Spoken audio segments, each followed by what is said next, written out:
Hello, all my students. I am Shomiran Dotto and you are all following my YouTube videos.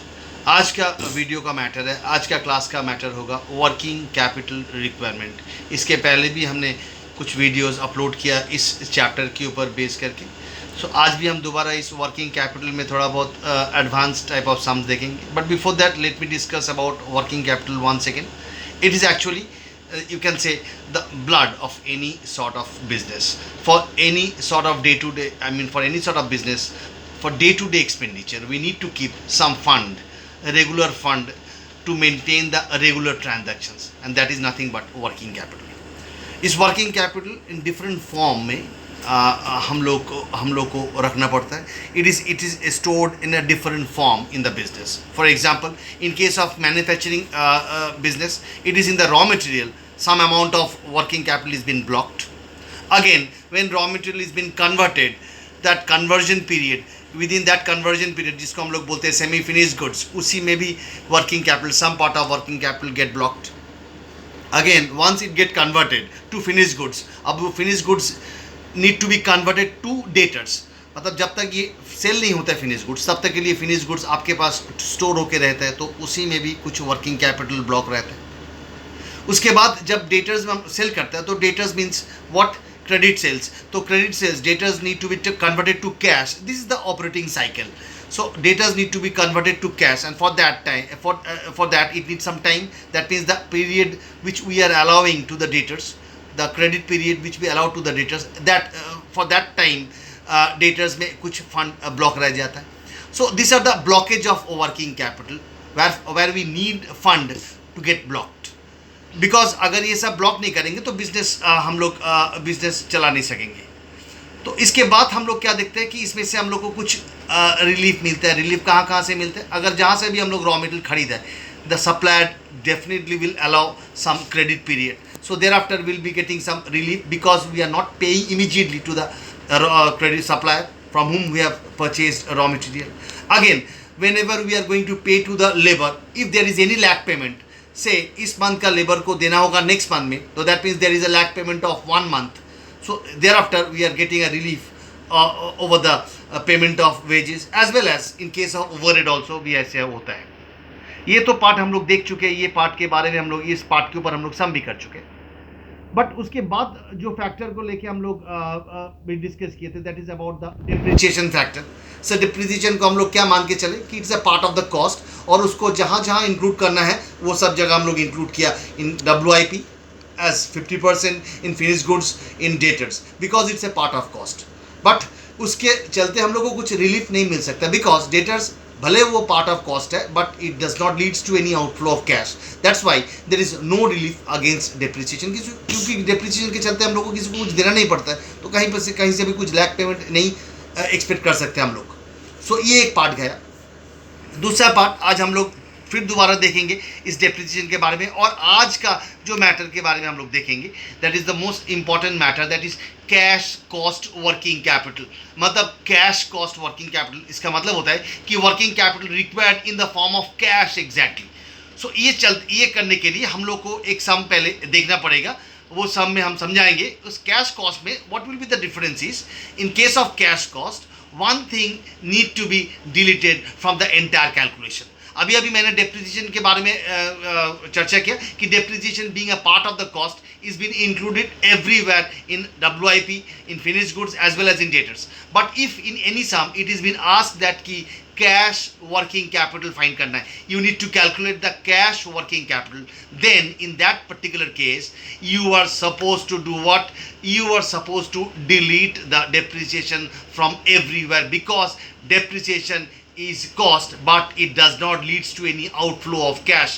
That means हमको immediately depreciation के चलते कोई cash का जरूरत नहीं पड़ रहा है. मतलब बेसिकली कैश ब्लॉक नहीं हो रहा है अगेंस्ट एनी डेप्रिसिएशन. सो डेप्रिसिएशन को वैसे कैलकुलेशन में, वैसे सिचुएशन में हम लोग को हर जगह से डिलीट करना होगा. मतलब neither it will come in WIP calculation, nor it will come in finished goods, again it will not come in debtors calculation as well. So ये सब चीज़ हम लोग देखेंगे, और भी एक समस देखेंगे हम लोग इंपॉर्टेंट टॉपिक के ऊपर. उसके लिए हम लोगों को कॉपी में जाना पड़ेगा, देखना पड़ेगा, सम को फॉलो करना पड़ेगा. Sum is already in the math, so math से हम लोग सम को फॉलो करेंगे and I will do the solution so that you can get to know कि how it is been solve and with the lock solid clarification कि क्या है और क्यों ऐसे हो रहे हैं. अभी हम लोग सम नंबर 4 फॉलो अप करेंगे. मैथ से सम नंबर 4 एक बार देख लीजिए. सम number 4, it has been given the company is operating under 60% capacity and producing 24,000 units per annum. As per 60% capacity 24,000 unit वो पर annum प्रोड्यूस कर रहे हैं. And following is the cost price structure. Raw material 5, wages 3 दिया हुआ ये सब चीज़. और नीचे में कुछ कैलकुलेशन दिया हुआ है. On 31 December 1984 the current assets and current liabilities were as follows. मतलब रेडीमेड फिगर आप लोगों को दिया हुआ है. ये सब में रॉ मटेरियल में कितना ब्लॉक हो रहा है, वर्क इन प्रोग्रेस में कितना हो रहा है, बगल में यूनिट्स भी दिया हुआ है. यहाँ से हम लोग को एक चीज़ पता चलेगा. देखिए इधर लैक पेमेंट सब में नहीं दिया हुआ है. Let me move on to the next part of the sum. उसके बाद दिया हुआ है सब चीज़. और in view of increased demand for the product, it has been decided that from 1st Jan 1985 the unit should be operated at 90% capacity. मतलब अब हम लोग को 90% कैपेसिटी में मूव करना पड़ेगा.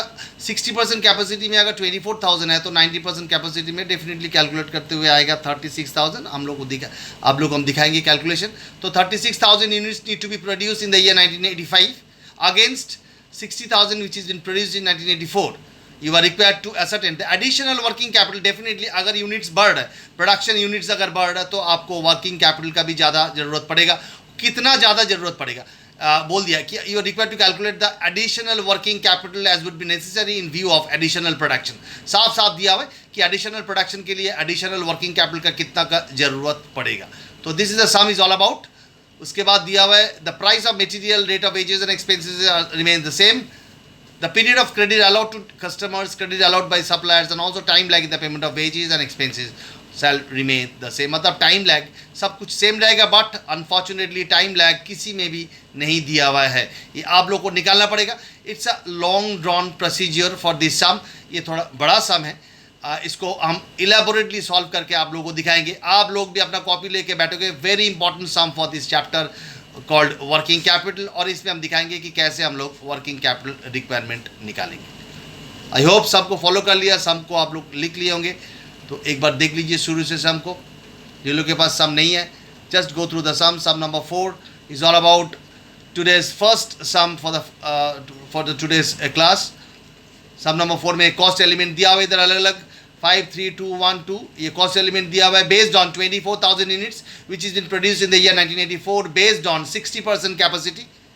और 84 में लगातार सब liabilities, current assets and current liabilities दिया हुआ है. उससे हम लोग को ये पता चल जाएगा कि 1984 का वर्किंग कैपिटल रिक्वायरमेंट क्या था. ये हम लोग का नेक्स्ट स्टेप है सम का.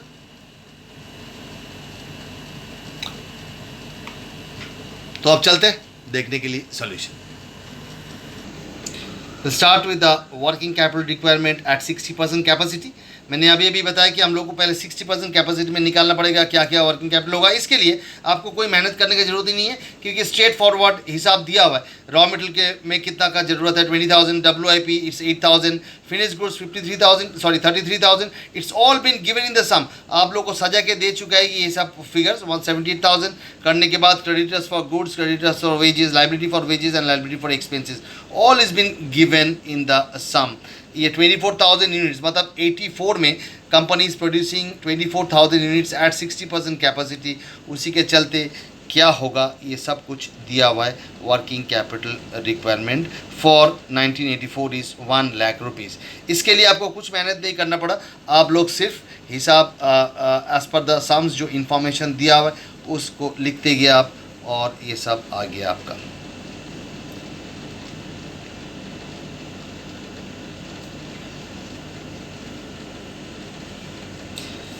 अब साथ ही साथ हर एक चीज़ हम लोग देखेंगे पार्ट बाय पार्ट. हम लोग देखेंगे साइड बाय साइड. मैंने ये भी किया कि सो that you can follow up the thing. पहले तो हमने ये निकाला कि कितना रॉ मटेरियल, कितना वर्किंग कैपिटल का जरूरत था. 84 में कितना का जरूरत पड़ा था. Woods been given in the sum. All the information is given. उस हिसाब से 1 लाख रुपया आया तो 1 lakh is the requirement for working capital in the year 1984. उस हिसाब से previously it was 24,000 units yearly production. Yearly production कितना था इट वॉज 24,000 यूनिट्स, देखिए साफ साफ लिखा हुआ है। दस monthly production will be 24,000 divide by 12, that is 2,000 units. मतलब 84 में हम लोग 2,000 यूनिट्स करके मंथली प्रोड्यूस कर रहा था, क्योंकि there was a 24,000 units yearly production, तो फिर मंथली प्रोडक्शन कितना होगा, 2,000 units was the monthly production. अब तुम लोग बोलोगे क्यों निकाले, देखो अब हम लोग को टाइम लैग ये सम में नहीं दिया हुआ है, time lag is not given in this sum. Just follow up the thing, copy it down in your copy, step by step copy करो, पहले ये पार्ट, उसके बाद अब ये पार्ट मैंने शुरू किया, ये पार्ट को देखते जाओ। इधर टाइम लैग नहीं दिया हुआ तो हम लोग निकालेंगे time lag. Raw material are in store for 4,000 divide by 2,000 is 2 months. कैसे आया, देखिए 2,000 is the per month production, per month production is 2,000 units, मैंने अभी अभी निकाला। देखो रॉ मटेरियल स्टोर में रह रहे कितना units, 4,000 units given in the सम।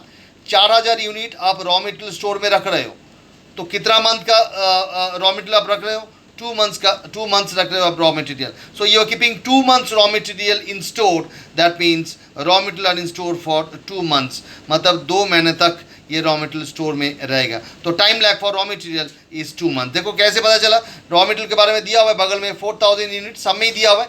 मैंने अभी भी निकाला कि मंथली प्रोडक्शन कितना होगा, 2,000। इन दैट केस 4,000 डिवाइड बाई 2,000 करने से आएगा 2 months. Similarly conversion period, conversion period क्या होगा, कन्वर्जन पीरियड मतलब WIP मतलब कन्वर्जन पीरियड कितना दिन का होगा।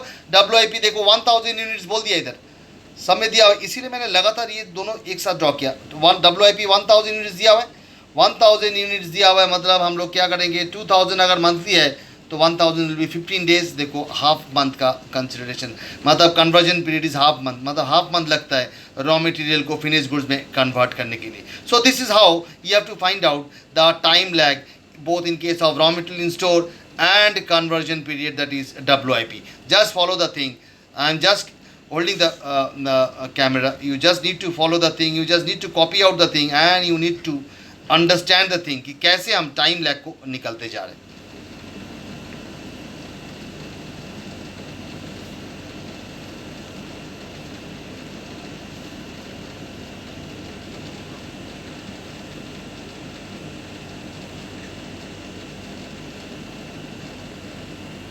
नेक्स्ट देखिए इधर दिया हुआ है फिनिश गुड्स का कितना यूनिट्स है, 3,000 units is the finish goods and सन्डी debtors का कुछ यूनिट्स नहीं दिया हुआ है, डायरेक्टली 78,000 दिया हुआ है, तो वहाँ से हम लोग करेंगे। But before that finish goods का दिया हुआ है 3,000 यूनिट्स एंड सन्डी डेटर्स का 78,000। तो चले एक बार देखते हैं फिनिश गुड्स का टाइम लैग क्या है और डेटर्स का क्या क्रेडिट पीरियड अलाउ कर रहे हैं हम लोग। मैंने अभी भी बताया कि finish goods are in store before being sold out, कितना यूनिट्स पर रह जा रहा है, 3,000 यूनिट्स। देखो फिनिश गुड्स के बारे में दिया हुआ है, फिनिश गुड्स के बगल में दिया हुआ है 3,000 यूनिट्स, तो 3,000 divide by 2,000 it will B 1.5 months, मतलब फिनिश गुड्स 1.5 महीने के लिए रखना पड़ रहा है, उसके बाद it is been sold out. ये सब समझ में आया, 3,000 यूनिट्स दिया हुआ है फिनिश गुड्स के बगल में और 2,000 इज द मंथली प्रोडक्शन, तो फिर कितना दिन का, 1.5 महीने का फिनिश गुड्स रह जा रहा है आपके पास। Debtors are allowed a credit period of, कितना डेटर्स के बारे में कुछ दिया हुआ नहीं, डेटर्स के बगल में यूनिट्स नहीं दिया हुआ है, तो बट हम लोग निकाल सकते हैं यूनिट्स। कैसे निकाल सकते हैं, यूनिट सोल्ड कितना हुआ 78,000, I mean 78,000 is the total sales, और सेलिंग प्राइस कितना है, सम में दिया हुआ है 13 rupees is the selling price, 13 rupees. देखो सम को फॉलो करो, just follow the sum, 13 rupees per unit is the selling price, उससे पता चल जाएगा कि कितना यूनिट हम लोग सेल किया, कितना यूनिट, 6,000 यूनिट्स। बगल में आप लोग लिख के रख सकते हो, it is 6,000 units which is been sold. तो 6,000 यूनिट सेल किया, तो 6,000 यूनिट्स मतलब कितना दिन होता है, 3 मंथ्स होता है। 3 मंथ्स इज द आपका लैग पेमेंट हो गया, मतलब आपको क्रेडिट आप अलाउ कर रहे हो, this is the credit period allowed to debtors, that is 3 months. तो जस्ट सी इधर यूनिट्स नहीं दिया हुआ था डेटर्स के बगल में, तो मैंने डेटर्स के यूनिट निकाल लिया। कैसे निकाल लिया, 6,000 I mean 78,000 divide by the selling price per unit will give you the units which we have sold. 2,000 करके अगर मंथली प्रोडक्शन या सेल्स होगा तो 3 मंथ्स होल्डिंग पीरियड है, मतलब 3 months is the credit period allowed to debtors. Similarly credit for raw material have been allowed, creditors for raw material to be allowed. कैसे, creditors के बारे में देखो दिया हुआ है 30,000 रुपीज़ दिया हुआ है, creditors for goods, just watch the sum, creditors for goods is been given in 30,000, 30,000 रुपये दिया हुआ है, और क्रेडिट रॉ मटेरियल का दाम कितना है, 5 रुपीज़ करके दाम है, तो कितना यूनिट होता है, 6,000 यूनिट्स होता है। 6,000 यूनिट्स मतलब अगेन इट इज 3 मंथ्स, मतलब हम लोग को क्रेडिटर से 3 मंथ्स का credit period allow credit supply लोग कर रहे हैं। कैसे किया मैंने, एक बार ध्यान से देख लो। Credit for raw materials has been allowed, this 30,000 divided by 5, that is 6,000 units, that means it is 3 months. Lag payment in wages, wages के बारे में दिया हुआ है, liability for wages 3,000, और एक एक वेजेस पर यूनिट का दाम कितना 3 रुपीज़ करके, ऐसे करके हमने निकाल लिया लैक पेमेंट यूनिट्स कितना करके होगा 3000 is the liability for wages, और एक एक यूनिट का दाम कितना वेजेस का 3 रुपीज़, तो 3000 divide by 3 that is 1000 units, that is half month होगा, तब जाके वहाँ हाफ मंथ होगा। और lag in payment of expenses both variable and fixed, इधर दो वेरिएबल है, दो ओवरहेड्स है, वेरिएबल है फिक्स्ड ओवरहेड है, तो उस हिसाब से 6000 डिवाइड बाई 3 कर लिया, क्योंकि देखो वेरिएबल ओवरहेड और फिक्स्ड ओवरहेड मिला के कितना होता है 3 रुपीज़, तो 6000 डिवाइड बाई 3 किया 2000 units, that means it is 1 month lag. So this is how you have to find out the lag payment. एक बार देख लीजिए शुरू से, this is the about the finish goods, उसके बाद डेटर्स,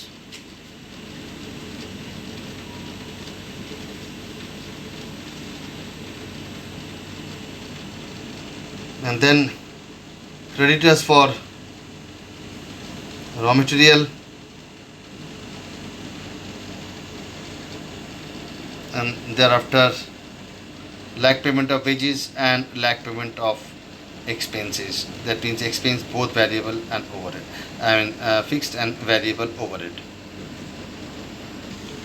इसके बाद हम लोग को एक चीज़ देखना पड़ेगा कि the most important thing that is इधर कॉस्ट एलिमेंट। 60% में एक कॉस्ट एलिमेंट, क्योंकि एक फिक्स्ड ओवरहेड है, फिक्स्ड ओवरहेड तो चेंज नहीं होता है, चाहे आप 60% कैपेसिटी में काम करो चाहे आप 90% कैपेसिटी में काम करते हो, बट आपका fixed overhead total fixed overhead change नहीं होता है, but variable fix overhead change होता है, वो डिक्रीज होता है, हम लोग को मालूम है। तो हम लोग को निकालना पड़ेगा, क्योंकि हम लोग को पर यूनिट का कॉस्ट चाहिए, तो इधर सिंस द कैपेसिटी चेंज हो रहा है तो फिक्स ओवरहेड है, अगर ये फिक्स ओवरहेड नहीं होता तो देखो वेरिएबल ओवरहेड, ये तीनों में कोई चेंजेस नहीं है, 532 है, इधर भी 532 है, अगर हम 24,000 यूनिट्स बना रहे हैं तब भी ये 532 है, क्योंकि ये तीनों ही वेरिएबल कॉस्ट है, तो 90% कैपेसिटी में भी ये 532 है। बट देखो फिक्स ओवरहेड जो 1 रुपी है, in case of 60% capacity it is been converted to 0.67, because इधर इंक्रीज हो रहा है आपका कैपेसिटी। कैसे हो रहा है एक बार देख लीजिए, just follow up the thing, right it down in your copy. मैंने क्या किया, मैंने दो कॉलम बनाया, 60% के अंडर में 2 कॉलम, 90% में 2 column, 60% is 24,000 units, 90% is 36,000 units.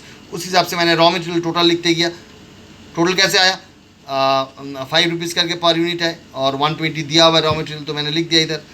उसके बाद 5 इंटू 24,000 करने से भी होगा, 5 इंटू 36,000 करने से भी होगा, तो वैसे करते गया। और बट फिक्स ओवरहेड जो था, फिक्स ओवरहेड 1 करके कितना आएगा, 24,000 इंटू 1 दैट इज 24,000, ये फिक्स ओवरहेड ही होगा आपका जब आप 36,000 यूनिट्स प्रोड्यूस, इसीलिए मैंने रेड पेन से लिखा है इधर। देखो ये 24,000 जो आया fix overhead, in case of 60% capacity it will remain same whenever you are increasing your production, चाहे आप 36,000 करो चाहे उससे ज़्यादा करो, आपका ये फिक्स ओवरहेड इतना ही रहेगा 24,000। In that case per unit variable fix overhead, per unit fix overhead changes reduce to 0.67। तो दैट मीन्स जब हम 90% कैपेसिटी में मतलब 36,000 यूनिट्स के लिए वर्किंग कैपिटल रिक्वायरमेंट निकालने जाएंगे, तब मेरा वेरिएबल ओवरहेड और फिक्स ओवरहेड मिला के 3 रुपये जैसे हमने कैलकुलेट किया था अभी, वो 3 नहीं होगा, वो 2.67 हो जाएगा, वो 2.67 हो जाएगा, या अलग अलग भी आप दिखा सकते हो।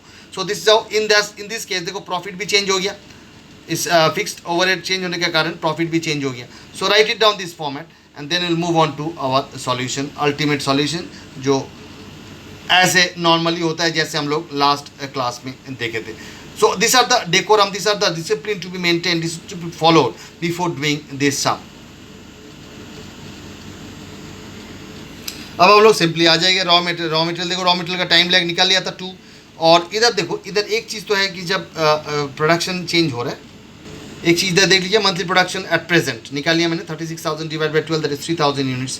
अब ये मंथली प्रोडक्शन चेंज होकर 3,000 की जगह 2,000 हो जाएगा, सॉरी 2,000 की जगह 3,000 हो जाएगा, because my monthly production, my yearly production is 36,000 right now, so उस डिवाइड बाई 12 करने से 3,000 यूनिट्स हो जाएगा, उस हिसाब से कैलकुलेट करना पड़ेगा हम लोग को। तो एज यूजुअल कैलकुलेट करते जाएंगे, रॉ मटेरियल का टाइम लैग दिसना है इतना इंटू 5 ये आ जाएगा। WIP का हाफ मंथ ये है आपका कन्वर्जन पीरियड है, इंटू 3,000 इंटू 5 इंटू ये सब का 50%। देखिए इधर एक चीज़ इंटरेस्टिंग है, देखिए फिक्स्ड वेरिएबल ओवरहेड कितना लिया मैंने 2 रुपीज़, और फिक्स ओवरहेड मैंने कितना लिया 0.67। देखिए ध्यान से देखिए, ये जो फिक्स ओवरहेड और वेरिएबल को मैंने अलग अलग किया, देखिए बाकी सब एक है, सिर्फ इधर 2 रुपीज़ है और इधर 0.67 है, तो हम लोग इसको जोड़ के भी कर सकते हैं। कैसे, ओवरहेड लिख के हाफ इंटू 3,000 इंटू 2.67 एक साथ भी हम लोग कर सकते हैं। मैंने इधर अलग अलग किया, ये दोनों पार्ट को मैंने अलग अलग किया, हम लाइन दिखा रहे हैं आप लोगों को। ये दोनों पार्ट को आप लोग हम नेक्स्ट समय जब दिखाएंगे तब देखेंगे एक साथ दिखाएंगे। ये आप लोग ऐसे भी लिख सकते हैं, ओवरहेड लिख के हाफ इंटू 3,000 इंटू 2.67, मैंने हर जगह अलग अलग दिखाया। फिनिश गुड्स में मैंने अलग अलग दिखाया। देखिए टाइम लैग तो निकाल लिया था मैंने, अभी टाइम लैग निकाल लिया। For finish goods it is 1.5 month, for debtors it is 3 months. तो ये सब टाइम लैग मैंने निकाल लिया था, एक बार देख लीजिए आप लोग। The solution is the same as that we have done in the last videos, जैसे हम लोग लास्ट 2 वीडियो में किया था। वर्किंग कैपिटल बेसिकली हम लोग को जो निकालना था दैट इज़ ये फिक्स्ड ओवरहेड निकालना था, कि कैसे ये फिक्स्ड ओवरहेड, क्योंकि फिक्स ओवरहेड चेंज हो गया इधर। एक्चुअली था ये 1 rupees in case of 24,000 units, but now you are producing is 36,000 units. तो फिर आपका फिक्स ओवरहेड कितना हुआ 0.67। उस हिसाब से आपका कैलकुलेशन भी चेंज हो जाएगा। And as well debtors calculate करने के टाइम प्रॉफिट फैक्टर भी चेंज हुआ। प्रीवियसली द प्रॉफिट कुछ और था, अभी कुछ प्रॉफिट और हो गया, 2.33 हो गया। So this is the thing which you need to calculate. तो इस हिसाब से ग्रॉस वर्किंग कैपिटल आ गया। देखो मैंने हर जगह वेरिएबल ओवरहेड फिक्स ओवरहेड को अलग अलग किया, आप लोग एक साथ कर सकते हो। जैसे इधर अगर एक साथ करना है आप लोग को क्या करोगे, 3 × 3000 × 2.67 एक साथ कर दो, वेरिएबल ओवरहेड फिक्स ओवरहेड को जोड़ दो, क्योंकि अभी हम लोग तो कैलकुलेट कर लिया ये सब पर यूनिट इतना ही होगा। तो फिर उस हिसाब से ऐड करके भी लिख सकते हो। Creditors for raw material 3 months, half month और 1 मंथ करके हम लोग कर लिया। जैसे हम लोग को मालूम है क्रेडिटर्स फॉर रॉ मटेरियल का दाम है 5, वेजेस का दाम है 3 एंड ओवरहेड का दाम है 2, उस हिसाब से हमने कर लिया इधर। तो आ गया आपका नेट वर्किंग कैपिटल 1,49,258। आपका 84 में वर्किंग कैपिटल रिक्वायरमेंट कितना था 1 लाख। अब हम लोग देख लेंगे कि छोटा सा कैलकुलेशन, एक छोटा सा calculation. 90% capacity working capital is this, अभी अभी आया जो। At 60% capacity working capital requirement था कितना 1 लाख। तो एक्सेस एडिशनल वर्किंग कैपिटल कितना का जरूरत पड़ रहा है 49,258 का एडिशनल वर्किंग कैपिटल का जरूरत पड़ रहा है। So this is how you have to do this sum, the very interesting sum, very interesting sum. बार बार बोल रहे हैं घर में बैठ के, अभी आराम से आप लोग घर में बैठ के कर सकते हो। ये देख सकते हो कि ये कैसे हुआ।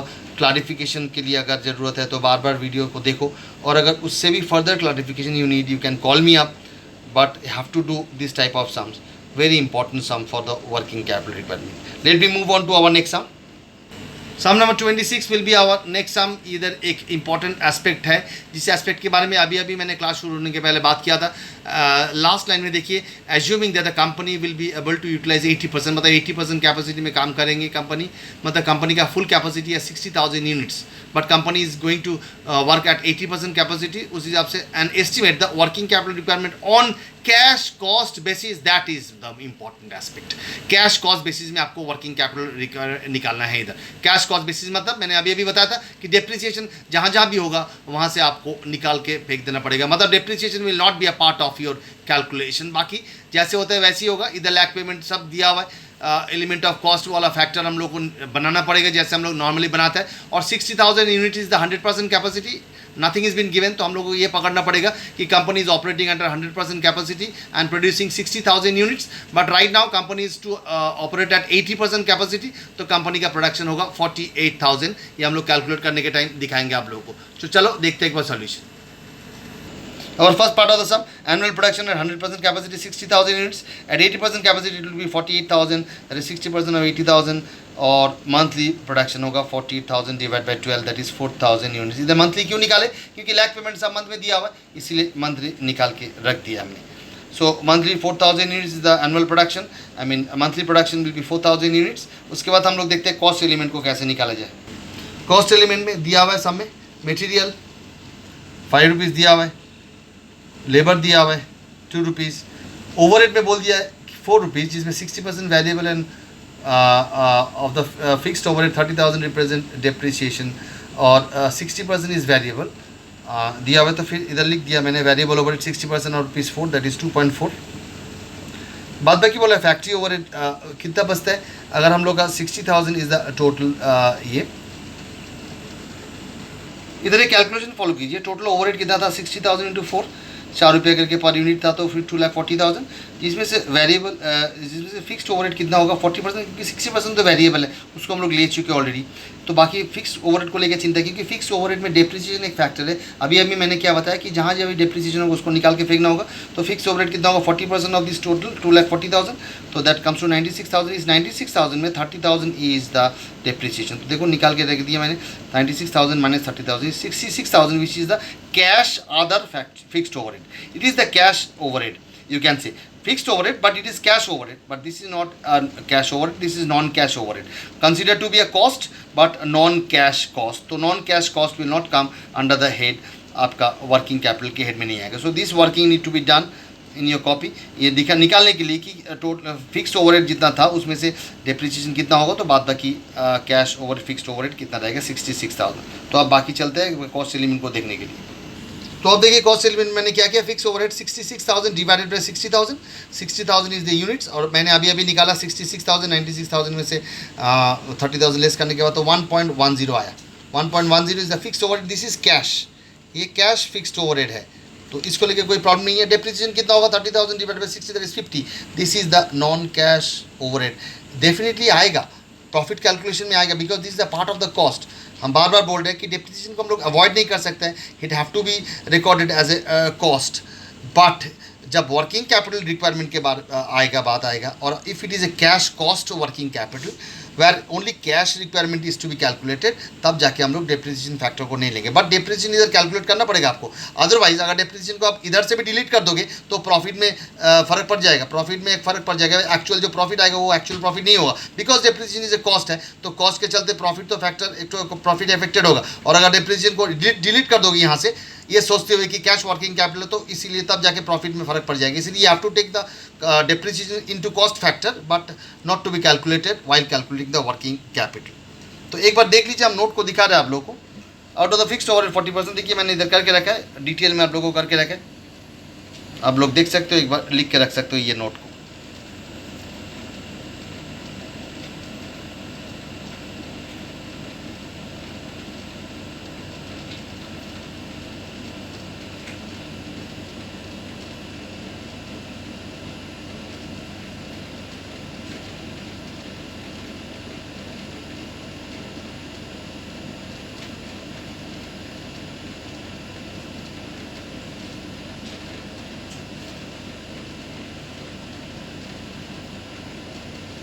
ध्यान दीजिए एक बार इस नोट के ऊपर, और हो सके तो इस नोट को लिख लीजिए अपने कॉपी में for your better understanding.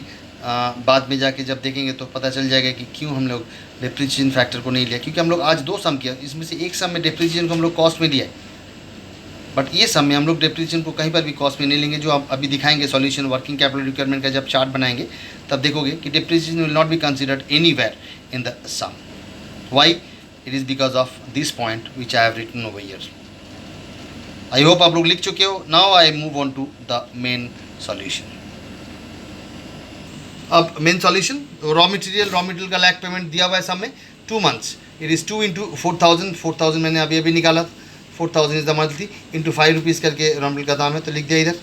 WIP में देखिए 3 फैक्टर लिखा, रॉ मटेरियल, लेबर, ओवरहेड कितना आया, ओवरहेड 3.5 मैंने लिखा. एक बार चलो चलते हैं कॉस्ट एलिमेंट को देखने के लिए, कहाँ से ये ओवरहेड 3.5 आया. It will be a big question in your mind. Let me show you the cost element. देखो इधर रॉ मटेरियल के बारे में कोई प्रॉब्लम नहीं है, लेबर के बारे में प्रॉब्लम नहीं है. Variable overhead 2.40, fixed overhead 1.10, depreciation लेना ही नहीं है कहीं पर भी. तो बाकी दोनों ओवरहेड का फिगर कितना हो रहा है, दानी वेरिएबल ओवरहेड और fix overhead, cash fix overhead का एलिमेंट हो रहा है 2.40, 1.10. मैंने अभी अभी बताया था, लास्ट समय मैंने अलग अलग दिखाया था दोनों को, बट उस टाइम मैंने बताया था कि अगर आप लोग एक साथ ओवरहेड को कैलकुलेट करना चाहोगे तो कर सकते हो. एक साथ अगर लोगे तो फिर आपका वैल्यू कितना होगा, 2.40 और 1.10, दैट कम्स टू 3.50, मतलब 3 रुपया 50 पैसा होगा आपका per unit total. I mean per unit variable over, I mean per unit overhead, it includes variable as well as fixed. तो it will be 3.50 per unit. तो हम लोग एक साथ लिख सकते हैं कैलकुलेशन के टाइम. तो हर जगह मैंने वही किया, ओवरहेड को मैंने अलग अलग नहीं लिख के एक साथ कर दिया 3.50. देखिए फिनिश गुड्स के टाइम भी मैंने वही किया. तो इधर देखो मैंने 50 पैसा का जो डिप्रिसिएशन है पर यूनिट उसको मैंने नहीं लिया. अगर यही सम में कैश कॉस्ट वर्किंग कैपिटल नहीं बोलता तो और एक फैक्टर इधर आ जाता, that is depreciation factor. So depreciation factor को नहीं लिया, इधर नहीं लिया गया because of the fact that कि this is a cash cost working capital. ऊपर में आप लिख के रख सकते हो ब्रैकेट में, computation of working capital requirement cash cost basis लिख के रख सकोगे. कैश कॉस्ट बेसिस क्या लिखोगे, कैश कॉस्ट बेसिस. उस हिसाब से कहीं पर भी मैंने डेप्रिसिएशन फैक्टर को नहीं लिया, जैसे हम लोग करते हैं नॉर्मली वैसे ही किया. एक बार देखते जाइए, आप लोग फॉलो करते जाइए, because all this things I don't need to make you understand. इधर एक चीज़ और है इधर डेटर्स और क्रेडिटर्स का टर्नओवर दिया हुआ है 6 times and 12 times in a year. आप लोग रेशियो एनालिसिस कर चुके हो, आप लोगों को मालूम है टाइम्स को कैसे मंथ में कन्वर्ट करना होता है। डेटर्स का टर्नओवर है, डेटर्स का टर्नओवर टाइम्स है 6 टाइम्स। 6 टाइम्स मतलब साल में अगर 6 बार डेटर्स टर्नओवर होता है तो दो महीना में दो महीना is the credit period allowed to the debtors. So this is 6 times debtors turnover ratio 6 times मतलब 2 मंथ्स होगा। देखो मैंने डेटर्स में 2 मंथ्स लिखा। और क्रेडिटर्स टर्नओवर रेशियो 12 टाइम्स मतलब क्रेडिटर्स का होगा 1 मंथ। देखो मैंने 1 मंथ लिखा इधर। सो डायरेक्टली नहीं दिया हुआ है, इधर debtors turnover ratio creditors turnover ratio दिया हुआ है 6 टाइम्स एंड 12 टाइम्स, उसको मैंने मंथ में कन्वर्ट कर लिया, तो करके मैंने वही लिखा। डायरेक्टली 2 मंथ्स नहीं दिया हुआ था, हमने कन्वर्ट कर लिया। इधर lag in the payment of overhead है, बट वेजेस का कोई लैग पेमेंट नहीं है, मतलब वेजेस को हम लोग को डायरेक्ट पे करना पड़ रहा है cash. So lag in the payment of overhead है हाफ मंथ, तो उस हिसाब से हम लोग कर लिया और आंसर मेरा ये आ गया। तो एक बार ध्यान से देख लीजिए सम को शुरू से।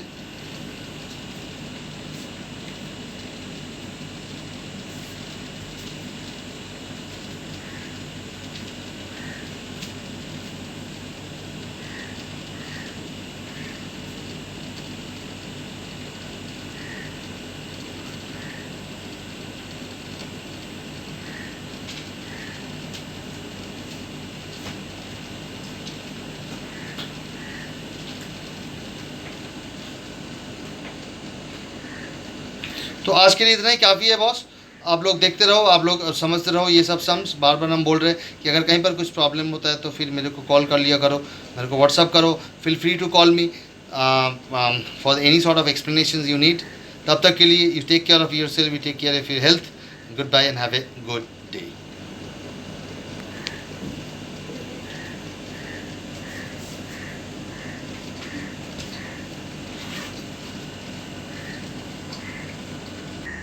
सो आज के लिए इतना ही काफ़ी है। सो आप लोग देखते रहो और डेफिनेटली इस चैनल को अगर ठीक लगता है, अच्छा लगता है तो सब्सक्राइब करते रहो। तब तक के लिए good bye and take care.